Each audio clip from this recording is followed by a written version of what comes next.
어느덧 7월의 마지막 토요일입니다. 7월 한 달 더위에 참 고생 많으셨습니다.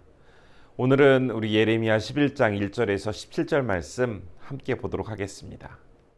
여호와께로부터 예레미야에게 임한 말씀이라.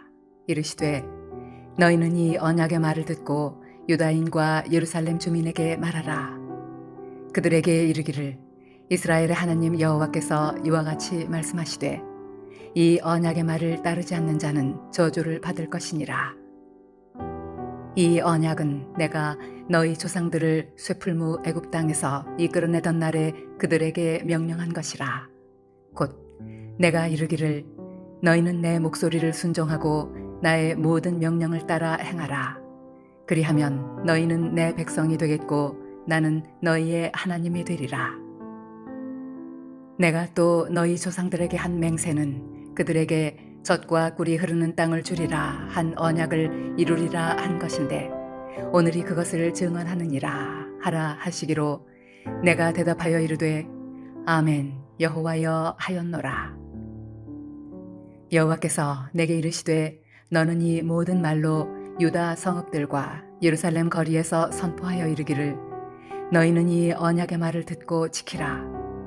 내가 너희 조상들을 애굽 땅에서 인도하여 낸 날부터 오늘까지 간절히 경계하며 끊임없이 경계하기를 너희는 내 목소리를 순종하라 하였으나 그들이 순종하지 아니하며 귀를 기울이지도 아니하고 각각 그 악한 마음에 완악한 대로 행하였으므로 내가 그들에게 행하라 명령하였어도 그들이 행하지 아니한 이 언약의 모든 규정대로 그들에게 이루게 하였느니라 하라. 여호와께서 또 내게 이르시되 유다인과 예루살렘 주민 중에 반역이 있도다. 그들이 내 말 듣기를 거절한 자기들의 선조의 죄악으로 돌아가서 다른 신들을 따라 섬겼은즉 이스라엘 집과 유다 집이 내가 그들의 조상들과 맺은 언약을 깨뜨렸도다. 그러므로 나 여호와가 이와 같이 말하노라. 보라, 내가 재앙을 그들에게 내리리니 그들이 피할 수 없을 것이라. 그들이 내게 부르짖을지라도 내가 듣지 아니할 것인즉 유다 성읍들과 예루살렘 주민이 그 분향하는 신들에게 가서 부르짖을지라도 그 신들이 그 고난 가운데에서 절대로 그들을 구원하지 못하리라. 유다야, 네 신들이 네 성읍의 수와 같도다. 너희가 예루살렘 거리의 수대로 그 수치스러운 물건의 제단 곧 바알에게 분향하는 제단을 쌓았도다. 그러므로 너는 이 백성을 위하여 기도하지 말라. 그들을 위하여 부르짖거나 구하지 말라. 그들이 그 고난으로 말미암아 내게 부르짖을 때에 내가 그들에게서 듣지 아니하리라. 나의 사랑하는 자가 많은 악한 음모를 꾸미더니 나의 집에서 무엇을 하려느냐? 거룩한 제물 고기로 내 재난을 피할 수 있겠느냐? 그때 내가 기뻐하겠느냐? 여호와께서는 그의 이름을 일컬어 좋은 열매 맺는 아름다운 푸른 감람나무라 하였었으나 큰 소동 중에 그 위에 불을 피웠고 그 가지는 꺾였도다. 바알에게 분향함으로 나의 노여움을 일으킨 이스라엘 집과 유다 집의 악으로 말미암아 그를 심은 만군의 여호와께서 그에게 재앙을 선언하셨느니라. 이 말씀은 1절부터 13절 그리고 14절부터 17절 이렇게 크게 두 부분으로 나뉘어집니다. 첫 번째 1절부터 13절은 언약과 들으라라는 단어가 여러 번 사용되면서 강조되고 있음을 확인할 수가 있는데요. 선지자가 반복적으로 말하고 있는 그 약속, 순종, 이것은 하나님의 백성이 오랜 역사 속에서 반드시 지켜오던 핵심 가치이자 그들의 정체성을 보여주는 그러한 단어, 표현이었습니다. 그런데 지금 이 핵심적인 두 단어가 백성들의 모습 속에서 사라지고 말았습니다.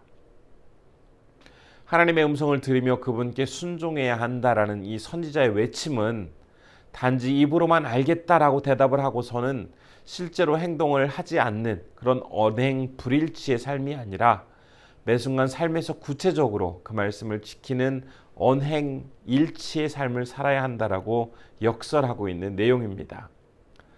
그러면서 우선 3절부터 5절의 말씀을 통해서 선지자는 하나님께서 지난날 이스라엘 백성들을 어떻게 인도하셨는지 두 가지 역사적인 사건을 말하고 있습니다. 한 가지는 430년간 마치 쇠풀무와 같은 이집트에서 힘겹게 노예로 살아가고 있던 이스라엘 백성들을 구원하셔서 약속의 땅으로 인도하신 그 사건 하나와, 다른 하나는 믿음의 조상 아브라함과 계속해서 이어지는 이삭, 야곱에게 약속한 그 땅을 주시고 인도하실 것이다라는 그 하나님의 언약에 대해서 언급하고 있습니다. 이 두 사건은 유대 지역의 백성들뿐만 아니라 전 이스라엘 사람들에게 있어서 하나님의 위대한 계획과 놀라운 선택이 잘 반영되어 있는 그러한 역사적인 사건이었습니다. 이 두 사건은 예레미야서 외에도 다른 성경에서 이스라엘 백성들이 영적으로 바르게 서도록 하거나 그들의 정체성을 확인할 때에 인용되어지는 그런 내용입니다.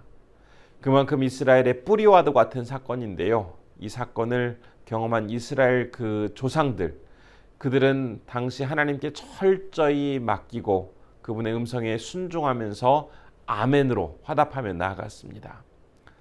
하지만 지금 이 후손들은 어떻습니까? 8절 말씀을 보면 더 이상 그 말씀에 순종하지 않고 오히려 적극적으로 대적하며 반역까지 하고 있습니다. 백성들은 모두 하나같이 하나님께 불순종하기로 결의한 것처럼 똑같이 죄를 짓고 우상을 숭배하고 있는 것이죠. 하나님 말씀에 귀를 기울이지 않고 지속적으로 그분을 대적하고 진노를 일으키고 있는 그러한 행동을 하면서 자신들이 하나님과 맺었던 그 약속을 스스로 깨트리고 있습니다. 그 결과 11절에서 이제 유다 백성들은 하나님의 심판을 도저히 피할 수 없는 그런 상황에 이르고 말았음을 확인할 수가 있습니다. 그들이 하나님의 말씀을 듣지 않았던 것처럼 유다 백성들이 어떤 말을 하더라도 이제 하나님께서는 그 백성들의 이야기를 듣지 않으실 것이다 라고 대답을 하십니다. 이렇게 13절까지 내용을 이어간 후에 이제 14절부터 17절은 앞의 내용과 상당히 유사하면서도 또 서로 연결되는 내용이 다시 요약되어서 다시 한번 나오고 있는 것을 볼 수가 있는데요. 14절에는 우리가 지난주에 살펴보았던 것처럼 예레미야 17장 16절의 말씀에서 보았던 그 내용, 바로 하나님은 예레미야 선지자에게 이제 백성들을 위해서 중보 기도하는 것을 하지 말라고 금하는 그러한 내용을 볼 수가 있습니다. 왜냐하면 그 백성들에게 내려질 심판이 이제 지금 단계에서는 도저히 취소될 수 없을 만큼 하나님의 뜻이 확실하게 정해졌기 때문이라고 밝히는데요. 하나님께서 이제는 심판의 뜻을 번복할 필요가 없을 만큼 유다 백성들의 잘못이 너무나 분명해졌음을 밝히고 있습니다. 그들이 어떤 잘못을 저지르고 있는지 15절 말씀을 보면 이렇게 이야기합니다. 제가 읽어보겠습니다. 나의 사랑하는 자가 많은 악한 음모를 꾸미더니 나의 집에서 무엇을 하려느냐? 거룩한 재물 고기로 내 재난을 피할 수 있겠느냐? 그때 내가 기뻐하겠느냐?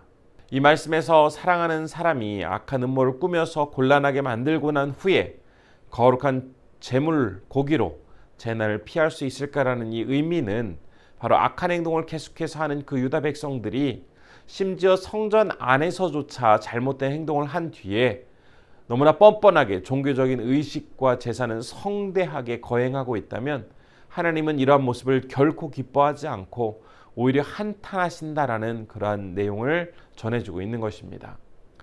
원래는 좋고 아름다운 열매를 맺었던 그 감람나무와 같던 유다 백성들이, 이스라엘의 백성들이 이제는 그렇지 못하게 되었고, 그렇기 때문에 불을 놓아서 더 이상 아름답고 풍성한 열매를 맺지 못하는 그 유다 백성들을 모두 흩어버리시고 태워버리시고 쓸모없고 가련한 존재로 만들어 버리실 것이다라는 하나님의 메시지인 것입니다.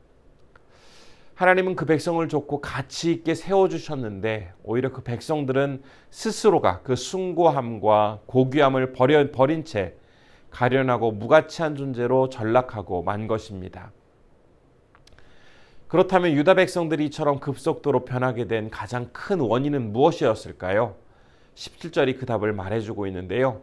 오직 하나님만을 섬기며 숭배해야 할 백성들이 바알을 숭배하고 따름으로써 하나님의 노여움을 일으키게 되었습니다. 그로 인해서 유다는 바벨론의 사람들에게 던져지게 되고 비참하게 밟히고 깨지고 부서지게 되는 것입니다. 요한계시록에 등장하는 7개의 교회는 각각 칭찬받을 만한 내용도 있었고 또 책망받을 만한 내용도 있었습니다. 그 중에서 에베소 교회에 대해서는 처음 사랑을 버렸다라는 책망을 우리가 볼 수가 있는데요. 이처럼 주님의 이름으로 모인 교회와 그런 신앙 공동체가 그들을 존재하게 해주고 지금까지 보살펴 주신 그 하나님의 은혜를 잊고 하나님이 아닌 다른 우상을 따르게 되면 그 행동은 하나님을 속상하게 만들고 그리고 그분을 노엽게 만듭니다. 결국 그로 인해서 커다란 책망과 심판을 피할 수가 없게 되는 것이죠. 그러나 우리가 기억해야 할 사실이 있습니다. 이때 하나님은 인간에 대한 어떤 배신감으로 차갑게 그들을 책망하시는 것이 아니라 원래는 친밀하고 따뜻한 관계 속에서 소중하게 여겨야 할 그 자녀가 그렇게 살아가지 못하는 모습을 보시면서 속상해하며 안타깝게 바라보십니다. 따라서 우리의 삶이 하나님을 속상하게 분노를 일으키는 그런 삶이 되어서는 안 될 것이고 하나님께서 너무나 기뻐하시고 만족스러우셔서 마치 덩실덩실 춤이라도 추실 수 있도록 하나님께 흡족하게 해드리는 그런 삶을 사시는 우리 성도님들 되시기를 바랍니다.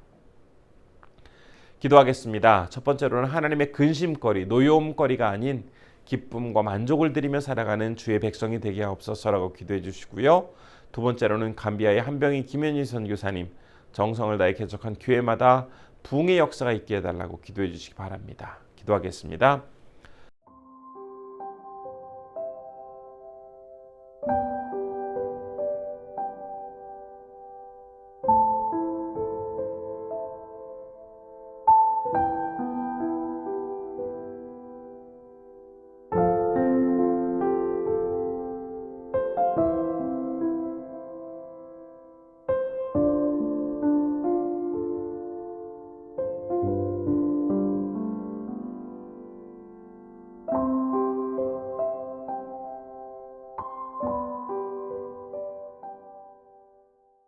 오늘도 살아계셔서 역사하신 아버지 하나님, 이스라엘 백성들의 처참하고 암담한 모습을 봅니다. 원래는 순결하고 거룩하고 귀하게 세움받았지만 스스로가 그 가치를 깨어버리고 잊어버리고 부서뜨림에 이제는 볼품없는 존재로 떨어지고 말았습니다. 하나님께서 우리를 귀하게 세워주시고 인도해 주시는데 우리는 그렇게 하나님의 노여움을 사거나 하나님의 아픔을 드리는 것이 아니라 늘 기쁨과 감사함으로 주님 앞에 나아가 하나님께만 영광 돌리는 소중한 백성 되게 하여 주옵소서. 오늘은 감비아의 한병희 김현희 선교사님을 위해서 기도합니다. 하나님께서 지켜주시옵시고 늘 사역 가운데 풍성한 열매가 맺게 하시고 또한 세워진 교회가 부흥하여서 주님께 영광 돌릴 수 있도록 함께 하여 주옵소서. 오늘도 우리 성도님들 더운 가운데 하루를 유익하게 잘 지내실 수 있도록 주님 함께 해주시기를 원하오며 예수님의 이름으로 기도드립니다. 아멘.